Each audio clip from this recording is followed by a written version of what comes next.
የድሮ መጽሐፎችን ሳገኝ ከይዘታቸው ይልቅ ርዕሳቸው ያዝናናኛል። ለምሳሌ ብላታ ወልደ ጊዮርጊስ ወልደ ዮሐንስ የተባሉ ደራሲ የጻፉት መጽሐፍ ውጭ ሀገር ሄጄ ነበር የሚል ርዕስ ነበር። ውጭ ሀገር ሄጄ ነበር ሪፖርት ነው ጉራ ነው በሚለው ላይ አሁንም ምርምር እያደረኩ ነው። እኔም እንግዲህ በየመካከሉ አሜሪካ ሳለሁ እያልሁ ስለማዝጋችሁ በቂ የስነ ልቦና ዝግጅት እንዳይለያችሁ። አሜሪካ እያለሁ በጣም ሸንቀጥ ያልኩ ነበር። የሆዴን ቅርጽ ራሱ ብታዩት ከላይ እንዲህ ሆኖ ወደ ጎን ደግሞ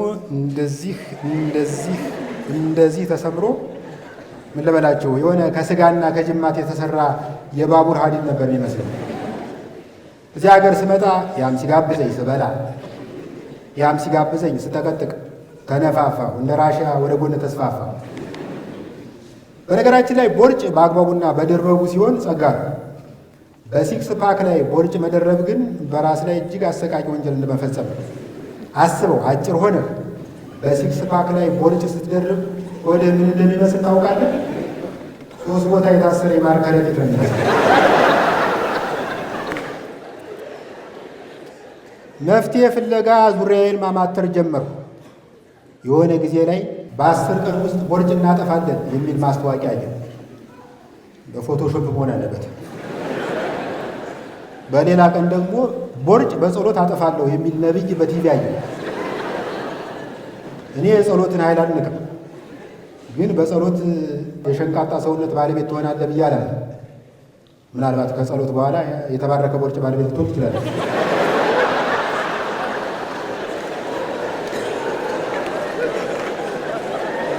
የሚገርማችሁ ጅም ተመዘገቡ። ጅም እንደገባው በሴትና በወንዶች መካከል ያለውን የዓላማ ልዩነት መረዳት ይችላል። ሴቶች ጅም የሚመዘገቡት በቃ ጅም ለመስራት፣ ክብደት ለመቀነስ፣ ጤናቸውንና ውበታቸውን ለመጠበቅ ወዘተ። የሚገርመኝ የጂሙ መልበሻ ክፍል ገብተው ከቦርሳቸው ውስጥ 4 ግብዳ የታሸገ ውሃ፣ የፈርስት ኤድ ሳጥን፣ መለስተኛ ሚዛን፣ የቦርጭ መስለቢያ ዝናርና የመሳሰሉት ነገሮች ያወጣሉ። አንዳንዴ ሳስበው የሴቶች ቦርሳና የኢትዮጵያ ሕዝብ የማይችለው ነገር የለም። ወንድ ልጅ በበኩሉ ጅም የሚመዘገበው ዘርፈ ብዙ ተግባሮችን ለመፈጸም ማለትም ለጅንጀና፣ ከውጭ የተላከለትን ብራንድ ቱታና ጫማ ለማሳየት፣ ከሌሎች ወንዶች ጋር የጥሬ ሥጋ ማህበር ለመመስረት እና እግረ መንገዱን ስፖርት ለመስራት ነው። በጅንጀናው ላይ ከወንደላጤዎች በላይ ባለትዳሮች በንቃት ይሳተፋሉ። አንዳንዴ ሳስበው ባለትዳር ወንዶች ለወንደላጤዎች ያላቸው ግምት ከመጠን በላይ ተጋነነ ይመስለኛል። እኔ እዚህ በአንድ ሴት ተወስኜ እሱ ቺክ እየለዋወጠ ይከካል ብለው በልባቸው ይከካል።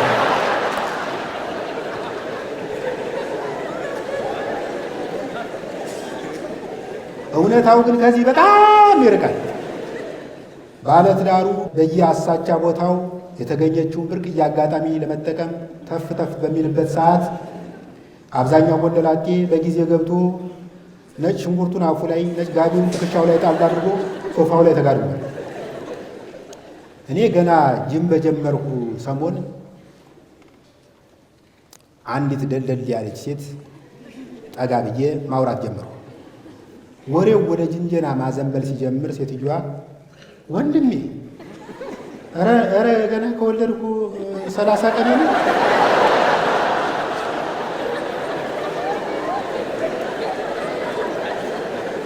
ዓላማ ምንድን ነው? ዓላማዬ የልጁ ክርስትና አባት ነው።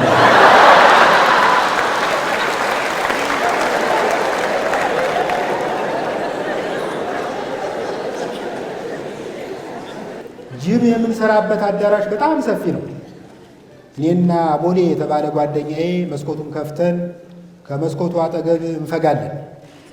የሆነ ጊዜ ላይ አንድ ሰውዬ ከሩቅ እያቆራረጠ መጣና ብርድ ታስመቱኛላችሁ አለና እጁን በትከሻችን አሻግሮ መስኮቱን ለመዝጋት ሞከረ።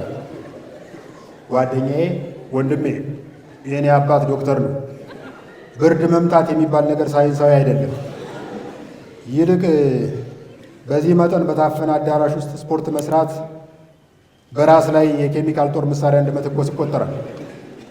ሰውየው ለተሰጠኝ ሙያዊ ማብራሪያ አመሰግናለሁ ብሎ ይሄዳል ብዬ ሳስብ እኔ ካንተ ባላውቅም ብሎ ጀመረና መጠነ ሰፊ ምላሽ ሰጠ። እኔ ካንተ ባላውቅም ብሎ መጀመር የትህትና አነጋገር ይመስለኝ ነበር። በእርግጥም አንድ ሰው ፒኤችዲውን ከሃርቫርድ ዩኒቨርሲቲ ሰርቶ የጥናትና የምርምር ጽሑፍ አሳትሞ እኔ ካንተ ባላውቅም ብሎ ከጀመረ ትህትና ነው። አንድ ሰው ከ3ኛ ክፍል አቋርጦ እኔ ካንተ ባላውቅም ብሎ ከጀመረ ግን ኑዛዜ ነው። ሰውየው ችክ እያለ ሲመጣ ጓደኛዬ እየተናደደ መጣ። ስማ፣ አሁን የተናገርከው ከሳይንስ ጋር ያለህን ስር የሰደደ ጠብ የሚያሳይ ነው። ዶክተር አብይ እንዳንተ ያሉ ሰዎች መኖራቸውን ቢያውቅ ከሳይንስ ሙዚየሙ ጎን የሳይንስ መካነ መቃብር ይገነባ ነው። አሁን ይህ መስኮት ይከፈታል ብለናል፣ ይከፈታል። እምቢ ካልክ ምርጫ ያንተ ነው። እንደኔ እኛ ተጋግዘን ከምንመታህ ብርድ ቢመታ ይሻላል። ብዙም ሳልቆይ ጂሙን ተውኩትና ወክ ማድረግ ወሰኑ። እኛ ሰፈር እንደ ብዙ የአዲስ አበባ ሰፈሮች ለወክ የተመቸ አይደለም። አስፋልት አለ። ከአስፋልቱ ዳር የምታገኘው የእግረኛ መንገድ ሳይሆን የሆነ ሀብታም ሰው ግቢ ነው። እየተራመድክ ድንገት ከፊት ለፊት ሲኖትራክ ከመጣብህ ዘል ሀብታሙ ቤት ትገባለህ።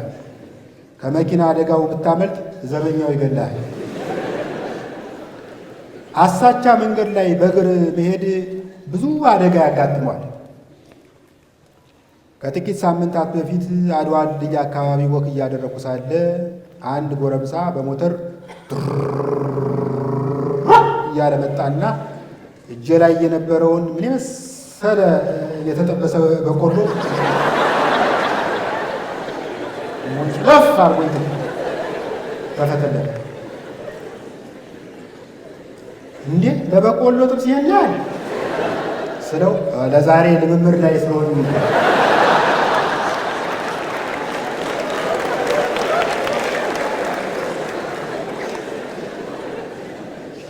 ሌላ ጊዜ በቦሌ መንገድ በወሎ ሰፈር በኩል ወክ ማድረግ ጀመሩ። መንገዱ ለወክ የተመቸ ነው። ይሁን እንጂ የሕዝብ አቴንሽን ላለመሳብ ብዬ ማስክ አድርጌ መራመድ ጀመሩ። 10 ደቂቃ ከተራመድኩ በኋላ ግን የሆነ አቴንሽን ናፈቀኝ። ማስኩን አወለኩና መራመዴን ቀጠሉ። የሆነ ቦታ ስደርስ ቆምኩ። ብዙ ሳይቆይ የሲቪል ልብስ የለበሰ ሲቪል ሰው እየመጡ አጠገቤ ቆመ። አወቅኩት። ጂም ቤት ከጓደኛዬ ጋር የተጣላሁት ሰውዬ ነው። አይን ላይን ስንገጣጠም አፌ እንዳመጣልኝ እዚህ አካባቢ የልብስ ሱቅ አለ አልሁት። የረጠበ ሱሪዬን መቀየር ፈልገህ ነው አለኝ። ለክፉ የማይሰጥ ቀለል ያለ ስድብ ልሰድበው ወስኜ ከካ እና የመሳሰሉትን ቃላት ያደረጉ እሱ ኦፔራ እንደሚያቀነቅን ሰው እጁን በረጅሙ ዘረጋና አንዴ በስንቃሪ አጥፊ ሰረበኝ። ለጊዜው ፊቴ ከሰውነቴ ላይ እየተደመሰሰ ነው ይመስላል። አሁን ተራው የኔ ነው። እንደ ሜሲ ብድግ አልኩና አንዴ በቴስታ እምብርት ላይ ገባሁ።